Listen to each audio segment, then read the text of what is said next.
Szia! Én Csilla vagyok, és ez itt a Plain Hungarian Podcast magyarul tanulóknak.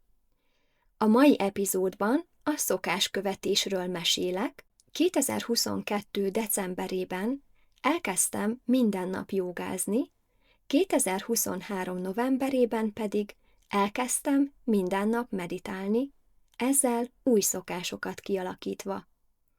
És egyfolytában azt éreztem, hogy hát ez nagyon jó, ezt a diákjaimnak is el akarom mesélni, mert ez nekik is hasznos lenne, mert tudom, hogy sok diáknak az a problémája, hogy nem talál időt a tanulásra. Szeretne rendszeresen magyarul tanulni, de nem sikerül, mert nem tud egy nyelvtanulási rutint kialakítani. Itt vagyunk most, és végre elmesélem a tapasztalataimat.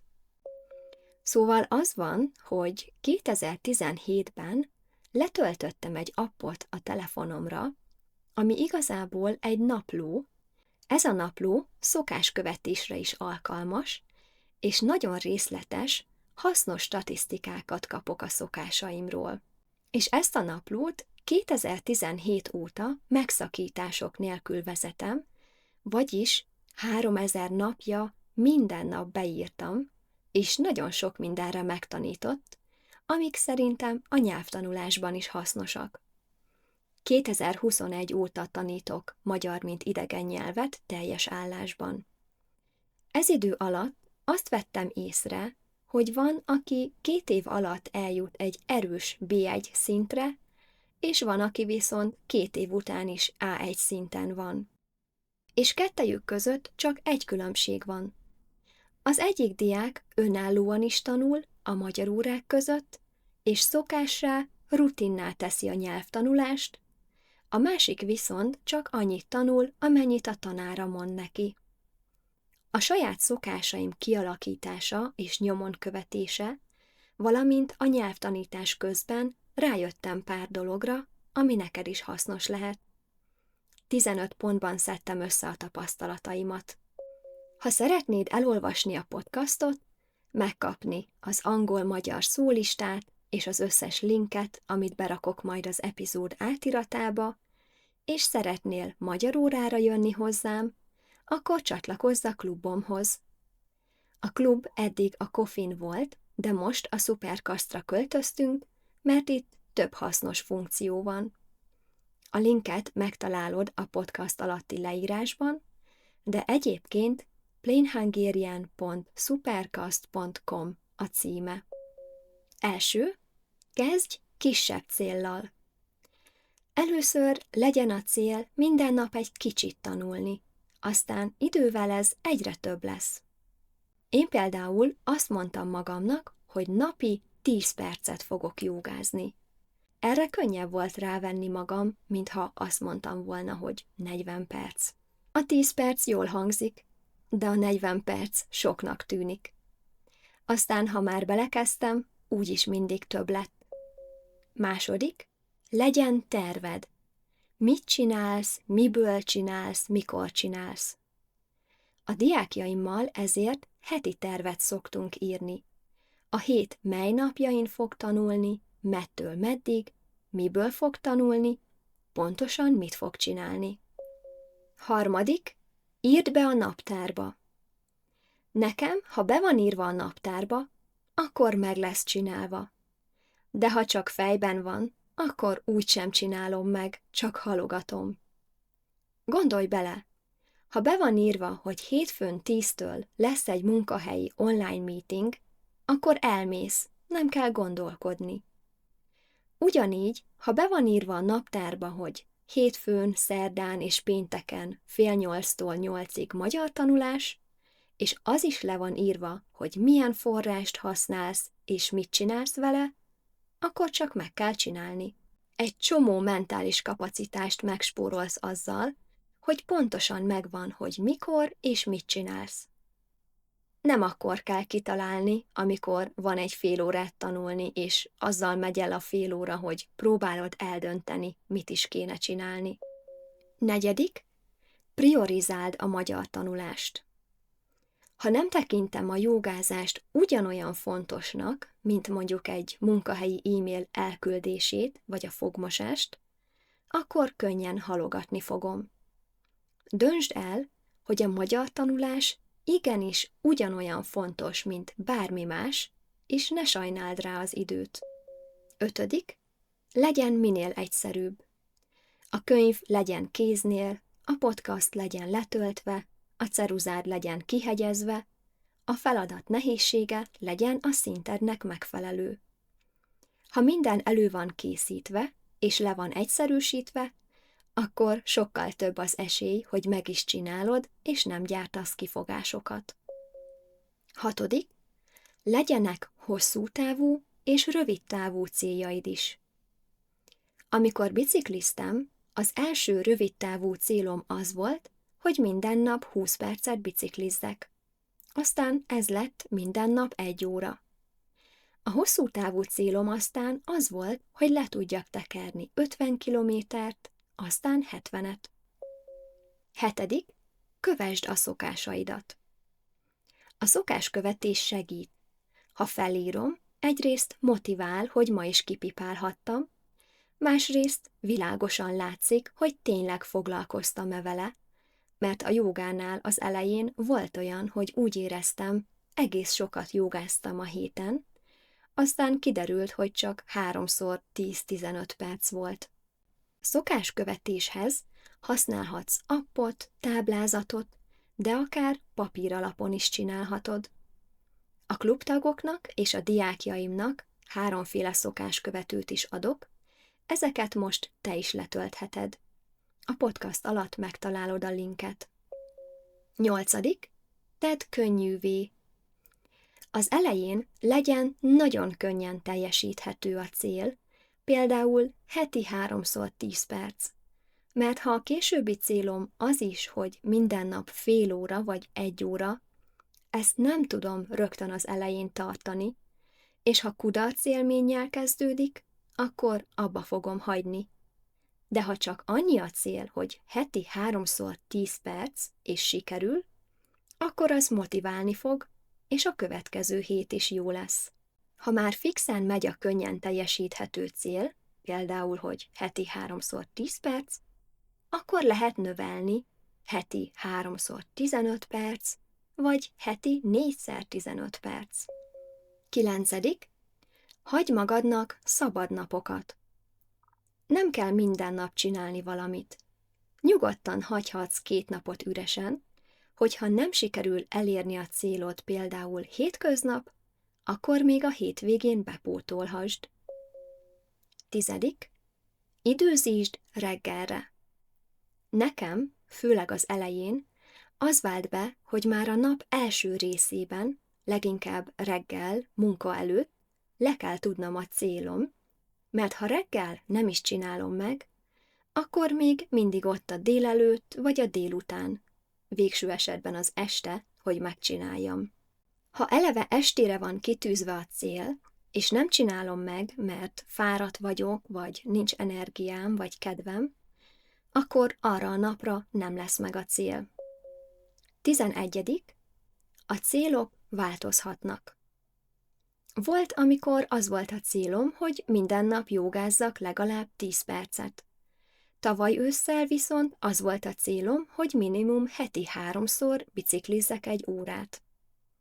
Nem kell egyszerre csinálni minden.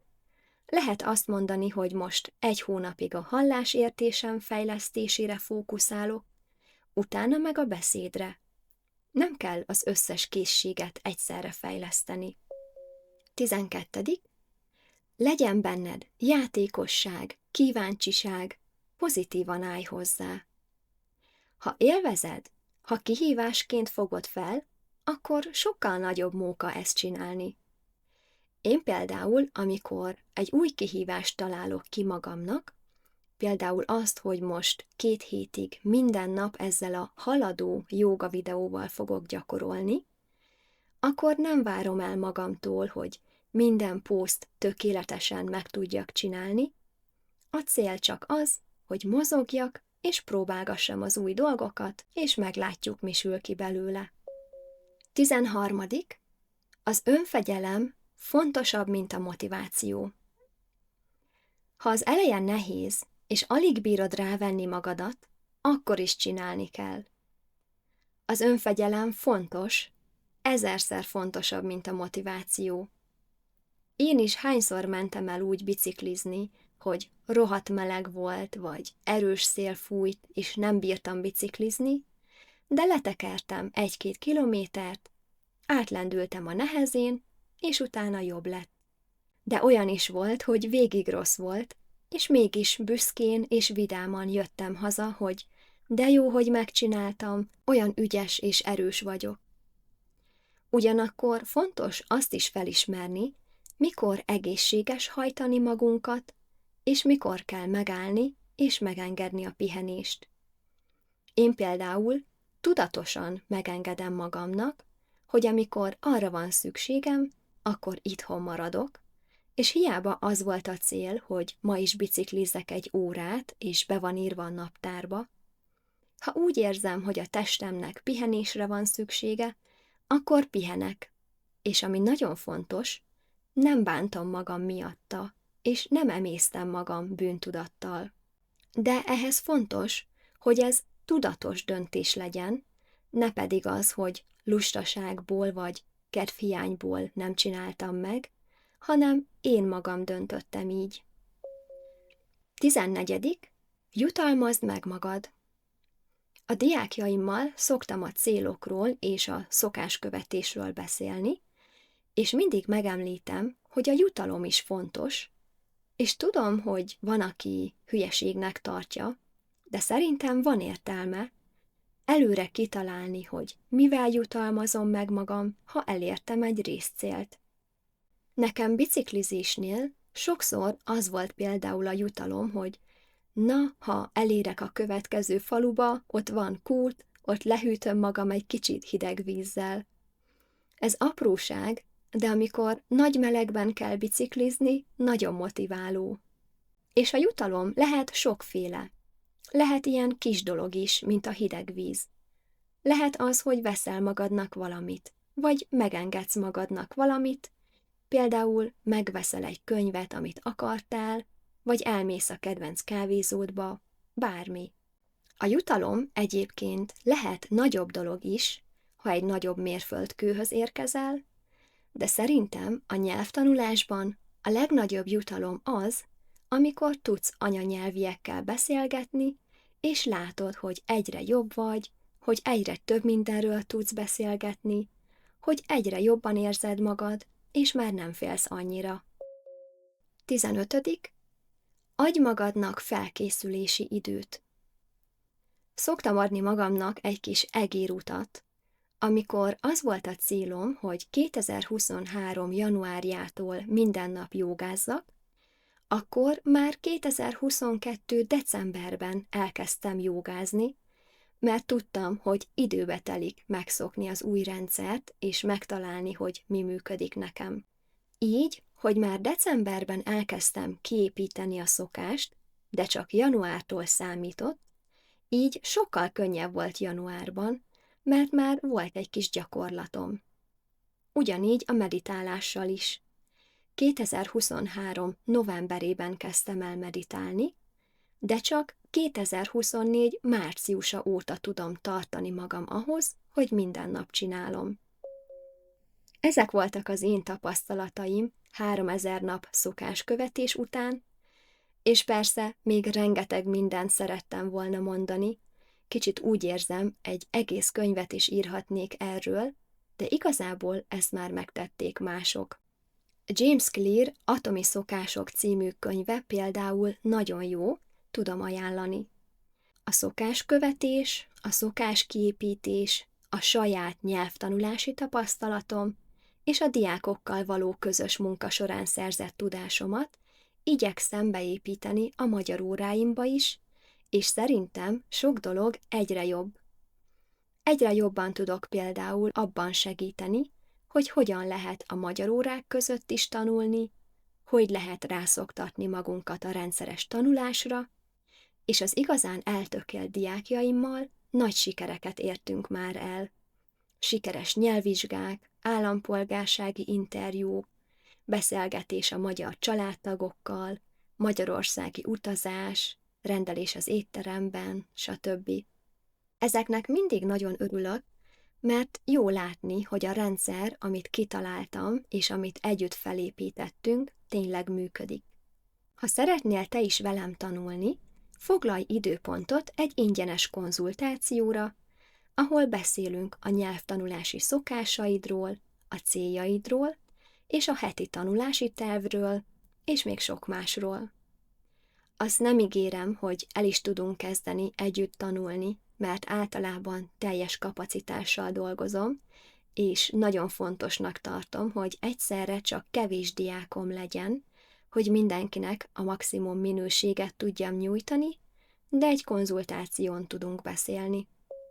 Ez volt a mai rész, remélem, hogy tetszett. Írd meg nekem, te milyen szokásokat szeretnél kialakítani. Ha szeretnél jobban beszélni magyarul, akkor gyere a Plain Hungarian klubba, ahol minden héten találkozunk, és egy podcast témáról beszélgetünk. Az első 14 nap ingyenes.